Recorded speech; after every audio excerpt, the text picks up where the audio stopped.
Hey guys, and welcome to the first part of my cave shopping area. So I had a desire to make a dark, caved area for the guests to eat food and get drinks. This is part 1 of 2. This one took 1 hour to build. So I decided to make a small pond beside the deck. I felt like it would be a nice addition to the cave, and the overlook aesthetics of the area will be more appealing. So I tried out various water effects for the pond. The splashes I added fit. And I also played a bit with the effects and the style of the pond. The final effect was rather nice, but now it was quite hard to get the rocks right, as you can see. I went with mostly small rocks, as the large ones were too big to fit the pond. The small amount of water didn't help, since the rock would simply get rid of it and there would be no water left. A lot of rocks were placed around, and my choice was obviously the desert rock. The orientation of the rock was my saviour. Thanks to that, I was able to change the look of the same rock to some extent. In order to stop the pond from looking bare, I also added some bushes. They looked really nice and blended with the grass and the rocks. And they also add a little colour. It's really nice to see the colour. And the small bushes seem necessary to be put behind the signs. It adds contrast to the white sign. And I also put some ivy on the walls of the toilets to show the age of the building. It looks really nice. I'm quite proud of it. So next was the time for the shops. I already had a first aid center placed, but in my opinion it was completely unnecessary. So I placed 3 food and 3 beverage shops. I have plans for the drinks area later, which you will see in my next video. So the food court was to be a 2-story building. On top I wanted to have a balcony where I could display something, and I tested how it would look like with just the painted wood edge, but I didn't like it at all, so I settled on the flat rooftop base. But the support pillars I put in place were the wrong type, so I quickly had to change it all for the base pillar. Next, it was too dark under the veranda, so I had to give the area some light, and the lanterns seemed to fit the theme really nice. The yellow light really gave a nice warm effect, and here you can see me playing with the ribbons. It was a failed attempt, so instead I decided to place some hanging flower pots. Really nice effect, amazing, proud of it. So the awning was a simple enough decoration. I went with 3 different styles to separate 3 food types from each other, and it was good enough at this point, but I also had to have the signs.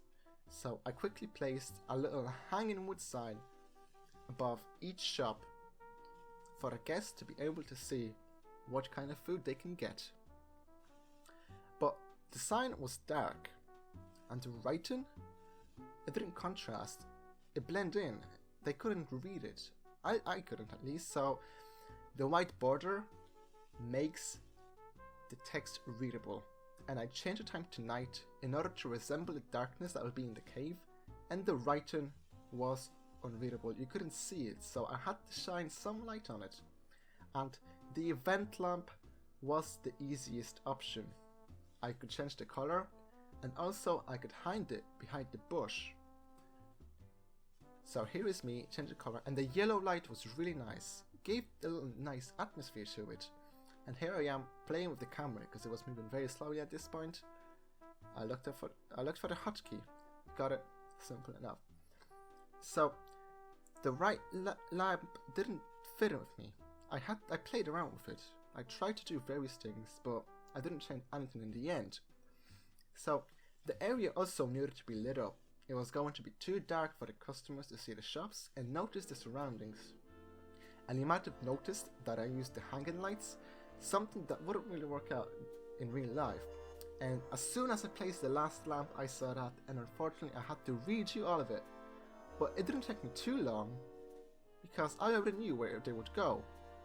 It took me a matter of minutes, 2 minutes max. So my next objective was to build the stairs to the roof of the shops. At first I just placed 1 long ladder, but it was too short. And 2 didn't cut it either. They were still too short, as you can see here, so instead of that, I figured out that I could place a platform. It would be really nice and helpful after all, right? So it was nearly the same type of wood as the ladder was made from, so that was great. But the last ladder was a nightmare. It didn't fit like the first one did, since it didn't come flat at the top to lean against the side of the platform. And that was my mistake, because it actually did. So I tried out various things and I noticed that it was actually the same right here. So I left it out. I was like, great. And I also needed to have some support. This support I picked, I didn't notice it was white. I thought it was wooden, so I replaced it with the smaller one, wooden one this time, and it looks great, perfect.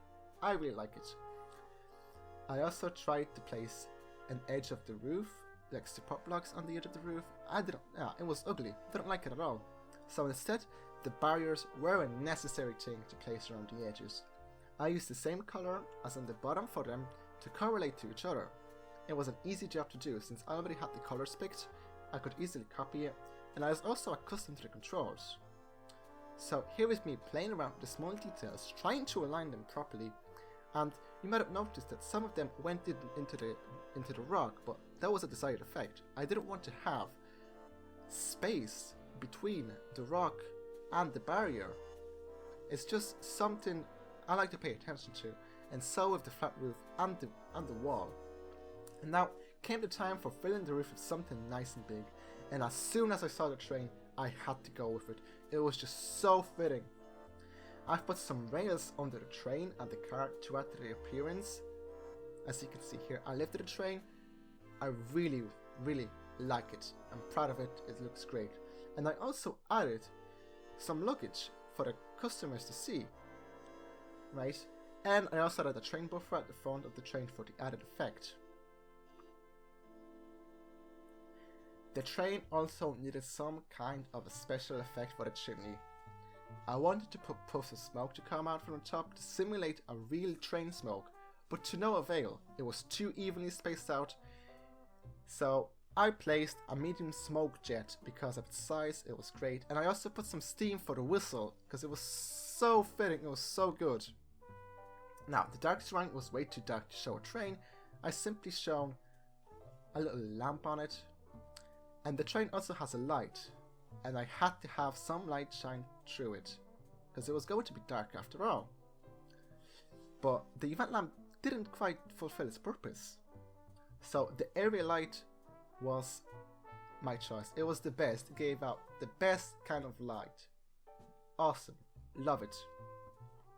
And I also decided to add one small smoke puff in the end. So there we go. And I also placed an upright lamp to light up the carriage. And you can see playing with special effects here. I was trying to figure out what else I can add to the train to make it more appealing. But in the end, I placed a little fire effect where the engine was. It's great. It actually fits the train really, really nice. Next up, it was necessary to add some luggage on the side of the train. After all, the engineer needed to take something with him. So, there we go. Here was a large one, but I didn't like it. The small ones were perfect. I really liked the old weathered wood effect, and some larger luggage cases were placed near the barriers for the visitors to see. And I placed a small lift at the side for the workers to transport the luggage up to the roof. It was purely for aesthetics. And I also got rid of the clock I placed. It was in the way. Since the train was on tracks, it felt necessary to include a couple of iron girders at the side. They came out really nice. The stack of them is partly in chaos, as it would be after all.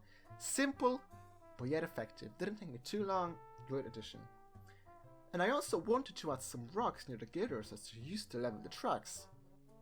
Cobblestone, or gravel as you might say. So you can see me playing around with the various rocks, trying them out one by one, and I could have just used one small desert rock, but it simply wouldn't cut it.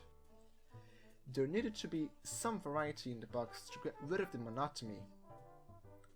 It was very hard, since most of the rocks were too big to be placed, but whatever. So, we're coming near an end of part 1. Part 2 is coming out sometime next week if I get the time.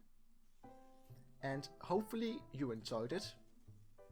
It was really fun to make it, and you can see the end effect here. So I will see you hopefully next week. If you liked it, like it, subscribe and comment. That would be great. Thanks a lot, guys, and I'll see you next time.